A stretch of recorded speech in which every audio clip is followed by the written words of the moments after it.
How dare he interrupt this interview? I'm quite aggressive with my own advice to myself. Hi, I'm Chinouriri and I am playing Vibe Check with Cosmo UK. Oh, I don't know. I need to confirm if low rise has just always been a thing, but I mean, like, when I say low, it's outrageously low. It's like we're hitting some barriers of low. It's probably already in check, but I just think that the girls could be going lower. Oh God, every WhatsApp message. I think the WhatsApp messages I can deal with, but photos, no way. I'm someone who has like 35,000 pictures on my phone, not including iCloud saved things, and I haven't deleted them since as long as I can remember. So no one hack me. I can't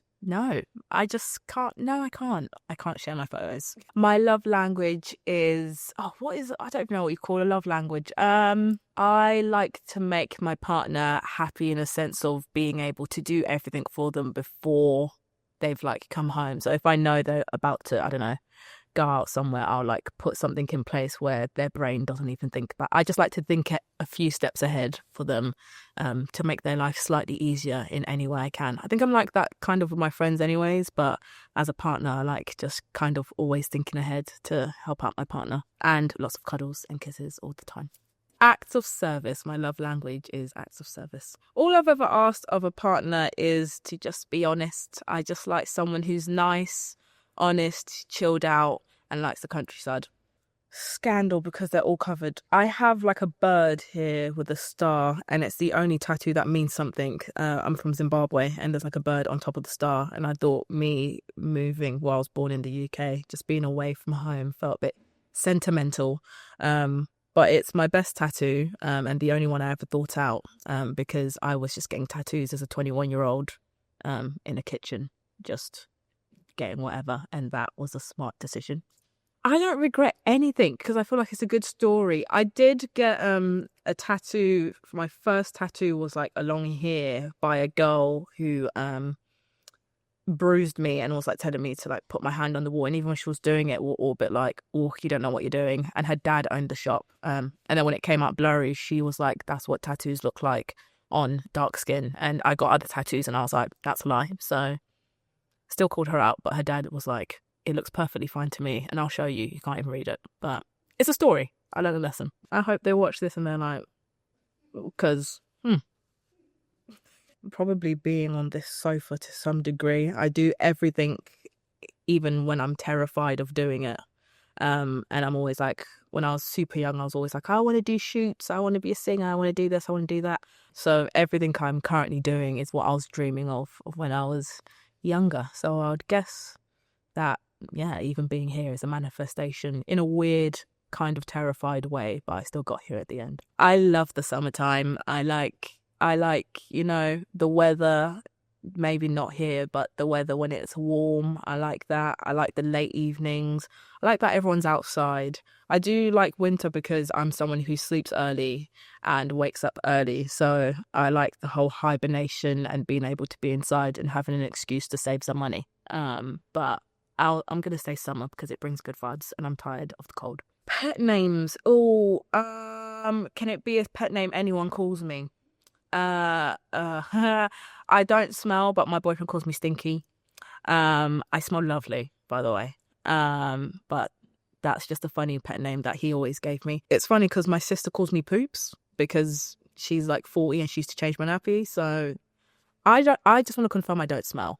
It's just, these are nicknames that I got from my sister when I was a baby.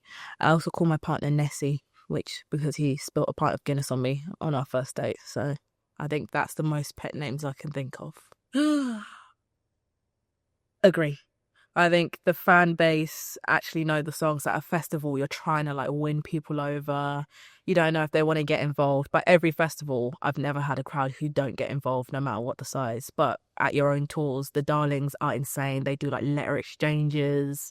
They're chatting in the queue. They're tweeting me. They've all got clips. They're exchanging things. And then they kind of are absolutely insane. So I think playing your own shows is better. Oh, I'm going to have to say London, hometown. It's just the vibes. Prawn cocktail, BLT. I'm going to say I've been on my water vibes, but if I was to be honest, I'm going to say a Fanta Fruit Twist or a Coca-Cola are my two.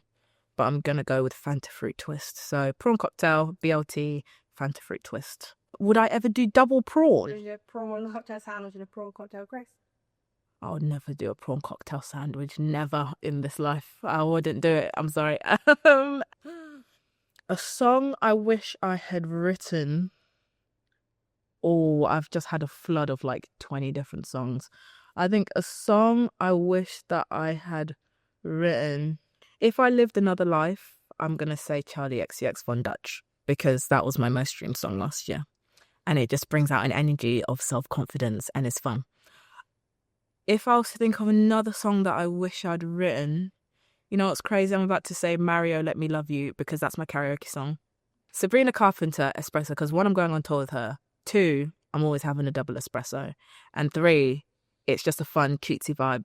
And she's making me feel cutesy, so I'm going to go for that. What advice I would give my 18-year-old self? I'm quite aggressive with my own advice to myself. I would say get a grip, get over it, sort yourself out. Things don't matter as much as you think. Stop being overly emotional. You need to have yourself and learn that sooner rather than later, because you waste probably about 4 years of your life worrying about that. And you've got this. You've got this more than you think. And continue doing what you're doing. Girl!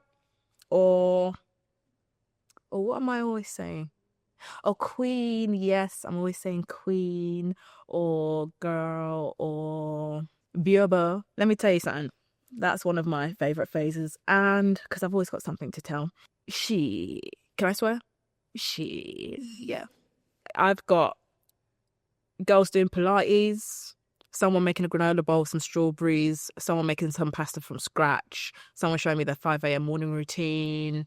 It's going to be like slides of girls with like glittery eyelids and like a little swipe of cafe shops to go to in London. It's a very wholesome vibe. And then some like old man giving me some sort of life advice, wisdom, which has probably been made by like AI or something, but I believe that is real. So it's like, it's very wholesome and motivational. But yeah, my For You page is like that, or scrapbooking and writing handwritten letters. That's all over my page. It's a very wholesome vibe, yeah. Absolutely. I strongly believe in love at first sight. It's the reason why I have so many songs about heartbreak.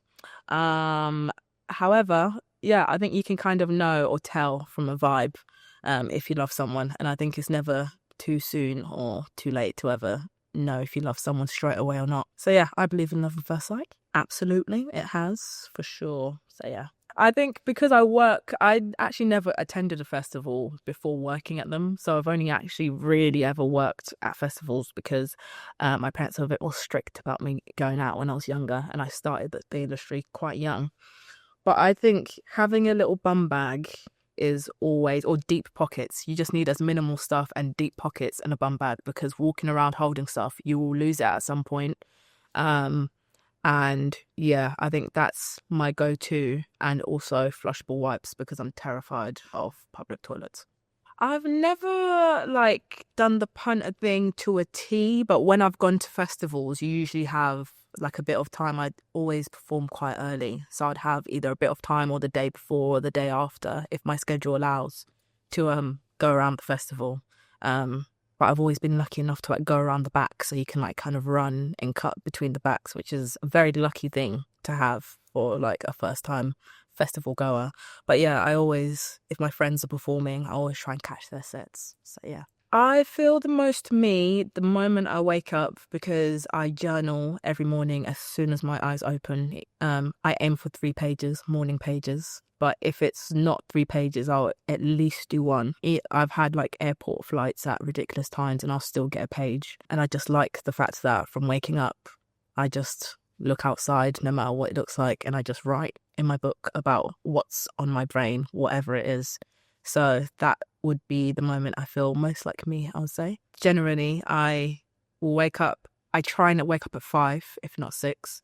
When I wake up at 5, I journal for 45 minutes, drive to the gym, do an hour gym, come home, make breakfast, tidy my room, write out my to-do list. And then 9 a.m. I go downstairs to the cafe and get matcha. and chat to the barista called Lottie, who I now am apparently friends with because I talk to her every single morning. And then go upstairs, and then usually my manager will be like, right, you're doing this today, you're doing that today, which is doable when you're not doing something every single day. But yeah, this week I'm doing something every single day. So I'll go to the gym tomorrow. It's funny when your manager is also your friend, because I'm like, this is my manager, but I'll also be just kicking with her for a long time. I've just watched a film called, I think, All Quiet on the Western Front. It is amazing. Like the cinematography, the story, the way it's filmed, just the history of what it's obviously speaking about. I think it's World War One. And because I have parents who were in the war, they tell me the stories of what happens. But I think seeing what was happening is, it makes me think about the people it affects and how history has changed and what's happening now. So that was an incredible film to watch. So that's been a recent watch of mine. But I don't really do TV shows. It's either YouTube documentaries, but now I'm starting to get into films. I used to be of extreme sweet tooth. I'm now becoming more savoury, but I'm still going to go with sweet. Oh, I'm a sweet person. I'm talking like, they used to be 3 for £1. They're now like 60p for 1 pack, which I don't like. But it's like the strawberry laces, which are actually called Lances. I don't know why, but if I see a pack of them, it's all over. Haribo's, it's also all over. Tangfastics, I love them. A pint of Moretti. A San Miguel. If they have Asahi, I'll go for that. Recently, it's been a lime soda, because before tour I don't like to drink. So recently it's been lots of lime sodas or Lucky Saints, but Asahi is my favourite. If it's there, I'll take it. But a Moretti, San Miguel, or Red Stripe. A Red Stripe, oh, that's a good one. The little glass Red Stripes are my fave. So I'm most excited about my first ever US tour. I wasn't able to go last year, and I've basically sold it out quite quickly. So that was quite a dream. And America's always supported me since the beginning of my career. So can't wait to go to America and do my tour. It's going to be fun. I'm kind of excited to see what happens, see how the darlings are out there, which used to be very chaotic for the couple shows I did before, but very excited to see it be more chaotic now.